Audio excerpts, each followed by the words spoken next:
దుఃఖం అంటే ఏంటి? అసలు దుఃఖం అంటే ఏమిటి? బాధ, విచారము కదా!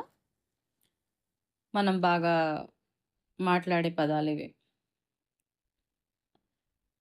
బాధ, విచారము కదా! కలత అంటే ఆందోళన, చికాకు, శాంతి లేకపోవటం. అయితే అసలు ఈ బాధ అంటే ఏంటిది? ఒక విద్యార్థిని అడిగితే ఏమంటాడు? గ్రేడ్స్ సరిగ్గా రాలేదు. బాధేస్తుంది. ఒక వ్యాపారిని అడిగితే వ్యాపారంలో నష్టాలొస్తున్నాయి. బాధగా ఉంది, విచారంగా ఉంది కదా! ఒక ఉద్యోగిని అడిగితే ప్రమోషన్ రాలేదు, బాధగా ఉంది.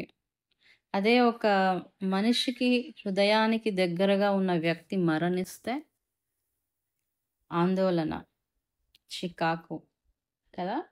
శాంతి లేకపోవటం, కలత. తట్టుకోలేము. చిరాకు పడతా ఉంటాము. కొన్ని కొన్నిసార్లు అరుస్తాము గట్టిగా.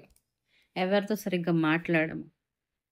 దేవుని దగ్గరికెళ్ళి నాకెందుకు ఇట్లా జేసినావు అని కొన్నిసార్లు దేవుడిని గూడా తిడతా ఉంటాం. నాకెందుకు జేసినావు ఇట్లా? నువ్వు ఇట్లా జేస్తావని అనుకోలేదు నేను. ఎందుకు ఇట్లా? నాకే ఎందుకు ఇట్లా? ఇట్లా ఎందుకు జేసినావు నువ్వు? కదా! అట్లా అంటా ఉంటాం కొన్నిసార్లు. అయితే వాక్య భాగంలో బైబిల్‌లో నుంచి ఒక వ్యక్తి తనకు చాలా బాధ కలిగింది. చాలా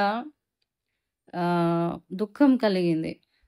అలాంటి సమయంలో గూడా సమస్తము కోల్పోయిండతను. ఎంతో బాధ.